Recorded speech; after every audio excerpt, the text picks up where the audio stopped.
پھر جب انہوں نے یعنی یوسف علیہ السلام نے ان کا سامان تیار کر دیا تو پانی پینے کا برتن اپنے بھائی کے اسباب میں رکھ دیا۔ تو کیا گیا، جب بنیامین کا اور ان سب کا جو غلہ تیار کر دیا تو اس سے پہلے کیا گیا، ان کا جمع پونجی رکھ دیا۔ ابھی کیا کیا، جمع پونجی نہیں رکھے، اس کے بدلے میں کیا کیا، یوسف علیہ السلام نے ان کا سامان تیار کر دیا تو پانی پینے کا برتن جو بادشاہ جو یوسف علیہ السلام جو پانی پیتے تھے وہ برتن اپنے بھائی کے اسباب میں رکھ دیا۔ پھر ایک پکارنے والا، جب وہ لوگ نکل گئے، جب شہر سے مصر سے نکل کے کنعان کے طرف پہنچے، شہر مصر کو چھوڑ کے آگے بڑھے، پھر ایک پکارنے والا نے پکارا، اے قافلہ والو تم ضرور چور ہو۔ وہ قافلہ والوں سے انہوں نے کیا کیا، یہ پکارنے والا نے پکارا کہ تم ضرور چور ہو، اور ان تلاش کرنے والوں کی طرف متوجہ ہو کر کہنے لگے کہ تمہارے کیا چیز گم ہو گئی ہے۔ انہوں نے کہا کہ ہم کو بادشاہی پیمانی نہیں ملتا، وہ غائب ہے۔ بادشاہ جو ہمارے بادشاہ پانی پیتے ہیں نا، وہ برتن نہیں مل رہا ہے، وہ غائب ہو گیا ہے، اور آپ لوگ آئے تب سے نہیں مل رہا ہے۔ آپ لوگ ہمارے مصر کو چھوڑ کے باہر آ گئے تو اس کو لانے کا ذمہ داری میں لے لیا، اور میں اس لیے تمہاری تلاش کے لیے آیا کر کے وہ جو آئے انہوں میں سے ایک بن نے بول دیا۔ اور جیسے اس کو لا کر حاضری کرے گا، اس کو ایک 12 غلہ ملے گا، اور میں اس کے دلوانے کا ذمہ دار ہوں۔ یہ لوگ کہنے لگے کہ خدا تم کو خوب معلوم ہے کہ ہم لوگ ملک میں فساد پھیلانے نہیں آئے، تمہارے ملک میں ہمیں فساد پھیلانے نہیں آئے۔ ہمارے کنعان میں جو بارش نہ گرنے کی وجہ سے اناج نہیں پیدا ہو رہا تھا، اس لیے ہم آپ لوگ کے پاس آئے، دیہاتی آپ کے پاس سے غلہ خرید کے لے جانے کے لیے۔ ہم تمہارے ملک میں فساد پھیلانے کے لیے نہیں آئے، اور ہم لوگ چوری کرنے والے نہیں ہیں۔ اس طریقے سے ان کے بھائیوں نے کہا، اور ان ڈھونڈنے والے لوگوں نے کہا کہ تمہارے باتوں تو رہنے دو، تمہارا جو لائے تھیلے وغیرہ اتار دو، اس سے ہم ڈھونڈ لیں گے۔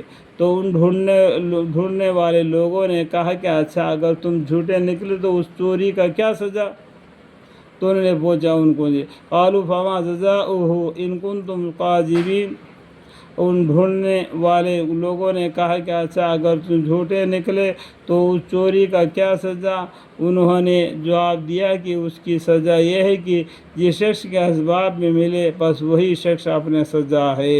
ہم لوگ ظالموں یعنی چوروں کو ایسی ہی سزا دیا کرتے ہیں۔ چوری جو کرتا ہے نا، اس کو ایسی سزا دیتے ہیں جس کے برتن میں تمہارا چیز، جس کے تھیلے میں جس کی تمہارا چیز ملی، وہی اس کا چور ہے، وہی چور ہے، اس کو وہی شخص اپنی سزا ہے۔ ہم لوگ ظالموں یعنی چوروں کو ایسے ہی سزا دیا کرتے ہیں۔ پھر انہوں نے یعنی یوسف علیہ السلام نے اپنے بھائی کے اسباب کے تھیلے سے، پھر انہوں نے یعنی یوسف علیہ السلام نے اپنے بھائی کے اسباب کے تھیلے سے قبل تلاش کا ابتدائی دوسرے بھائیوں کے اسباب تھیلیوں سے کی۔ جو آئے لوگوں نے کیا کیا، یوسف علیہ السلام کے جو بھائی کے تھیلا کو چھوڑ کر باقی بھائیوں کے تھیلوں کو پہلا تلاش کی۔ آخر میں اس برتن کو اپنے بھائی کے اسباب کے تھیلے سے برآمد کر لیا۔ دیکھو آخری میں ان کے تھیلوں کو، باقی 11 بھائیوں کو تھیلوں کو تلاش کرنے کے بعد میں بنیامین کے برتن کو، ان کے تھیلے کو تلاش کیے تو ان کے برتن ان کے بھائی کے اسباب کے تھیلے سے برآمد کر لیا بنیامین کے۔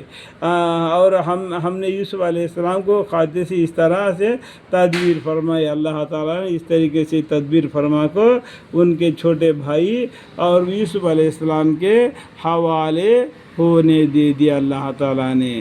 اور یعنی یوسف علیہ السلام بھائی کو اس بادشاہی مصر کے قانون کے روئی نہیں لے سکتے، روئی سے نہیں لے سکتے تھے مگر یہ کہ اللہ ہی کو منظور تھا۔ دیکھو مصر کے بادشاہ کے بغیر حکم سے ہی، اللہ کے حکم سے یوسف علیہ السلام نے اپنے حیثیت سے یہ کام کر دیا، جس کو چاہتے ہیں علم خاص درجوں تک بڑھا دے جاتے ہیں، اور تمام علم والوں سے بڑھ کر ایک بڑا علم والا ہے۔ اللہ تعالیٰ کون ہے؟